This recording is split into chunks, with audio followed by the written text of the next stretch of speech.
ಮುಖ್ಯಮಂತ್ರಿಗಳಿಗೆ ಹೈಕಮಾಂಡ್ನಿಂದ ಈಗ ಅಭಯ ಸಿಕ್ಕಿದೆ. ಸುರ್ಜೇವಾಲಾ, ರಣದೀಪ್ ಸಿಂಗ್ ಸುರ್ಜೇವಾಲಾ ಮತ್ತು ವೇಣುಗೋಪಾಲ್ ಇಬ್ಬರೂ ಕೂಡ ಮುಖ್ಯಮಂತ್ರಿಗಳಿಗೆ ಕರೆ ಮಾಡಿದ್ದಾರೆ.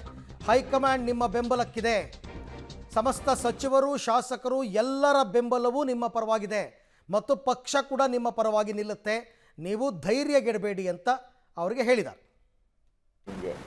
ಇವತ್ತು ಹೇಳ್ತಾರೆ, ಮುಂದಕ್ಕೆ ಹೋಗ್ತಾ ಇರ್ತಾರೆ. ಯಾವುದು ಕೂಡ ಅವರ ರಾಜಕೀಯ ಜೀವನದಲ್ಲಿ ಯಾವುದೂ ಕೂಡ ಒಳ್ಳೆಯದನ್ನು ಹಿಡಿದು ಸಾಧನೆ ಮಾಡಿದಂತಾಗಲಿ, ಅದನ್ನು ನಿರೂಪಣೆ ಮಾಡಿದಂಥದ್ದಾಗಲಿ, ನಿರೂಪಿಸ್ತಕ್ಕಂಥದ್ದಾಗಲಿ ಇವತ್ತಿನವರೆಗೂ ಆಗಿಲ್ಲ. ಸುಳ್ಳು ಅವರ ಜೀವನ. ಓಕೆ, ಡಿ ಕೆ ಸುರೇಶ್ ಅವರು ಕೂಡ ಅದೇ ರೀತಿಯಲ್ಲಿ ಮಾತನಾಡ್ತಾ ಇದ್ದಾರೆ. ಕಾಂಗ್ರೆಸ್ನಲ್ಲಿ ನಾಯಕರ ಒಳಗಡೆ ಆಂತರಿಕವಾಗಿ ಏನಾದರೂ ಇರಲಿ, ಅವರ ಒಗ್ಗಟ್ಟನ್ನು ನೋಡಿ. ಯಾವಾಗ ಈ ಸುದ್ದಿ ಹೊರಗೆ ಬಂತು, ಒಬ್ಬರಾದ ಮೇಲೆ ಒಬ್ಬರು ಮುಖ್ಯಮಂತ್ರಿಯ ಪರ ನಿಲ್ತಾ ಇರತಕ್ಕಂಥ ಮಾತನ್ನು ಆಡ್ತಾ ಇದ್ದಾರೆ.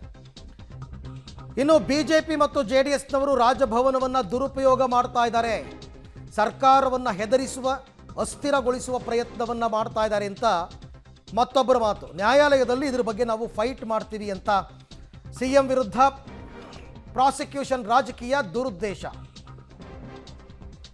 ಡಿ ಕೆ ಸುರೇಶ್ ಹೇಳಿರೋ ಮಾತಿದು.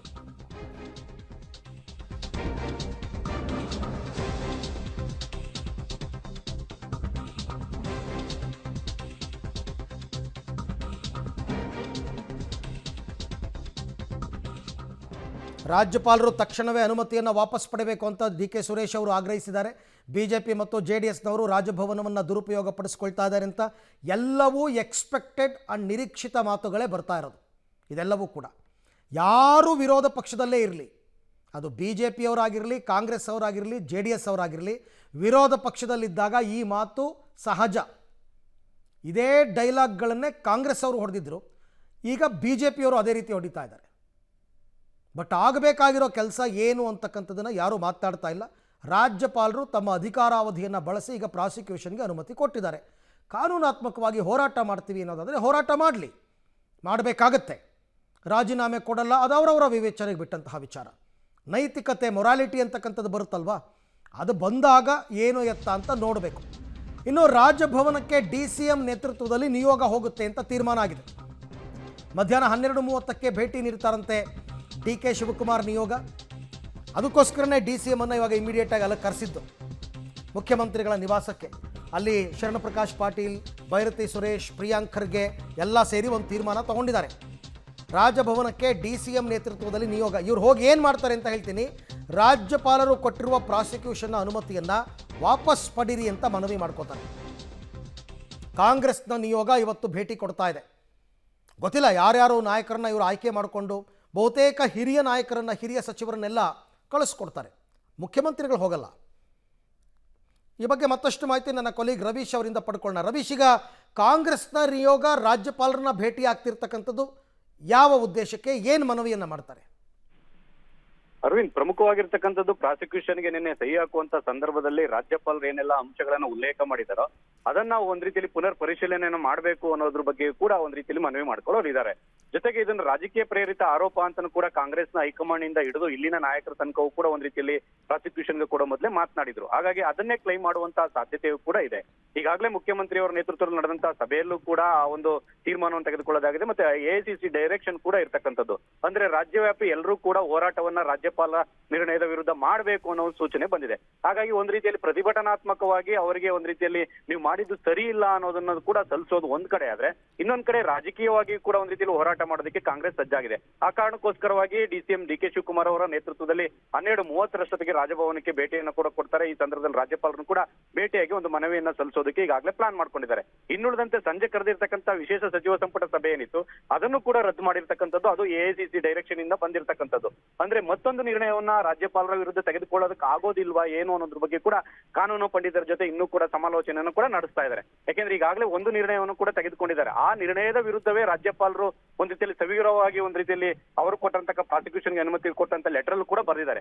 ಅಂದ್ರೆ ಮಧ್ಯಪ್ರದೇಶ ಪೊಲೀಸ್ ಎಸ್ಟಾಬ್ಲಿಷ್ಮೆಂಟ್ ಬೋರ್ಡ್ ಜೊತೆಗೆ ಮಧ್ಯಪ್ರದೇಶ ಸರ್ಕಾರದ 2004 ಏನ್ ನಡೆದಿತ್ತು ಪ್ರಕರಣ, ಆ ಪ್ರಕರಣದ ಸಂದರ್ಭದಲ್ಲಿ 5 ಒಂದು ಪಂಚಪೀಠಗಳ ನ್ಯಾಯಾಧೀಶರು ಕೂಡ ಆ ಒಂದು ರೀತಿ ತಮ್ಮ ಅಭಿಪ್ರಾಯವನ್ನು ವ್ಯಕ್ತಪಡಿಸಿದ್ರು. ಅದನ್ನು ಕೂಡ ರಾಜ್ಯಪಾಲರು ತಮ್ಮ ಪ್ರಾಸಿಕ್ಯೂಷನ್ಗೆ ಅನುಮತಿ ಕೊಡುವ ಪತ್ರದಲ್ಲೂ ಕೂಡ ಉಲ್ಲೇಖ ಮಾಡಿದ್ದಾರೆ.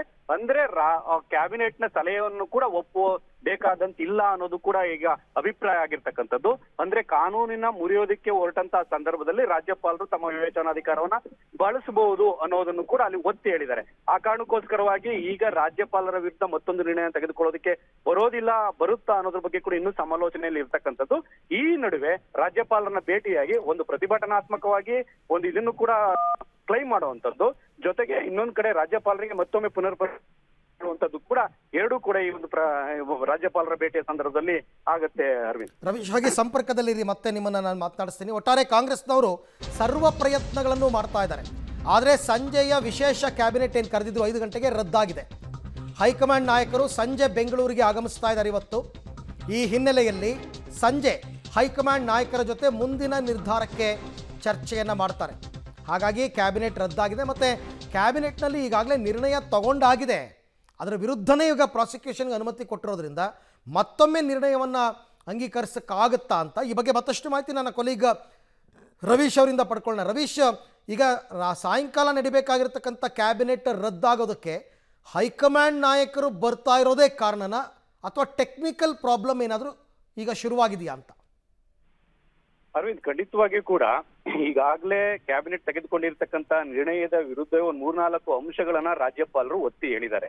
ಅಂದ್ರೆ ಅವರು ಬರೆದಿರ್ತಕ್ಕಂಥ ಒಂದು ಪ್ರಾಸಿಕ್ಯೂಷನ್ಗೆ ಅನುಮತಿ ಕೊಡುವಂತಹ ಲೆಟರ್ ಏನಿದೆ, ಆ ಒಂದು ಆದೇಶದಲ್ಲಿದೆ. ಆ ಆದೇಶದಲ್ಲಿ ಎಲ್ಲೋ ಒಂದ್ ಕಡೆ 6, 7, 8, 9ನೇ ಪಾಯಿಂಟ್ ನಲ್ಲಿ ಕೂಡ ಸ್ಪಷ್ಟವಾಗಿ ಕ್ಯಾಬಿನೆಟ್ ನಿರ್ಣಯವನ್ನ ಒಪ್ಪೋದಕ್ಕೆ ಸಾಧ್ಯ ಇಲ್ಲ ಅನ್ನೋದನ್ನು ಕೂಡ ಅವರು ಒತ್ತಿ ಹೇಳಿದ್ದಾರೆ. ಜೊತೆಗೆ ಮಧ್ಯಪ್ರದೇಶ ಸರ್ಕಾರದ ಕೇಸನ್ನು ಕೂಡ ತೆಗೆದುಕೊಂಡು ಬಂದಿರ್ತಕ್ಕಂಥದ್ದು.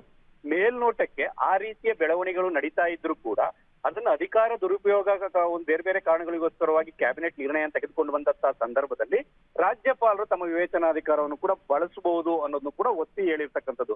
ಆ ಕಾರಣಕ್ಕೋಸ್ಕರವಾಗಿ ಅವರು ಕೊಟ್ಟಿರ್ತಕ್ಕಂಥ ದಾಖಲೆಗಳೇನಿದೆ ಅದು ಒಂದ್ ರೀತಿಯಲ್ಲಿ ಮೇಲ್ನೋಟಕ್ಕೆ ಸಾಬೀತಾಗಿದೆ, ಒಂದು ನನಗೆ ಸ್ಯಾಟಿಸ್ಫ್ಯಾಕ್ಷನ್ ಆಗಿದೆ ಅನ್ನೋದನ್ನು ಕೂಡ ಒತ್ತಿ ಹೇಳಿದ್ದಾರೆ ರಾಜ್ಯಪಾಲರು. ಹಾಗಾಗಿ ಈಗಾಗಲೇ ಅವರು ಒಂದ್ ರೀತಿಯಲ್ಲಿ ಪ್ರಾಸಿಕ್ಯೂಷನ್ ಅನುಮತಿ ಕೊಟ್ಟಿದ್ದಾರೆ. ಮತ್ತೆ ಆ ಒಂದು ಪ್ರಾಸಿಕ್ಯೂಷನ್ ಅನುಮತಿಯನ್ನು ವಿರೋಧ ಮಾಡಿ ನಿರ್ಣಯವನ್ನು ತೆಗೆದುಕೊಂಡ್ರೆ ಅದಕ್ಕೆ ಎಷ್ಟರ ಮಟ್ಟಿಗೆ ವ್ಯಾಲ್ಯೂ ಇರುತ್ತೆ ಅನ್ನೋದನ್ನು ಕೂಡ ಒಂದ್ ರೀತಿ ಸಾಧಕ ಬಾಧಕಗಳನ್ನು ಚರ್ಚೆ ಮಾಡಿದ್ದಾರೆ. ಜೊತೆಗೆ ಕಾನೂನು ಪಂಡಿತರ ಜೊತೆ ಕೂಡ ಚರ್ಚೆ ನಡೆಸಿರ್ತಕ್ಕಂಥದ್ದು.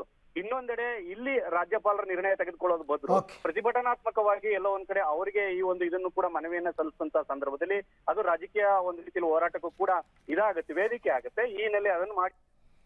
ಓಕೆ, ಥ್ಯಾಂಕ್ ಯು ತಮ್ಮ ಎಲ್ಲ ಮಾಹಿತಿಗೆ ರವೀಶ್. ಒಟ್ಟಾರೆ ಇವಾಗ ಕೆಲವೊಂದೇನು ಸಾಕಷ್ಟು ಡೆವಲಪ್ಮೆಂಟ್ಸ್ ಆಗ್ತಾ ಇದೆ.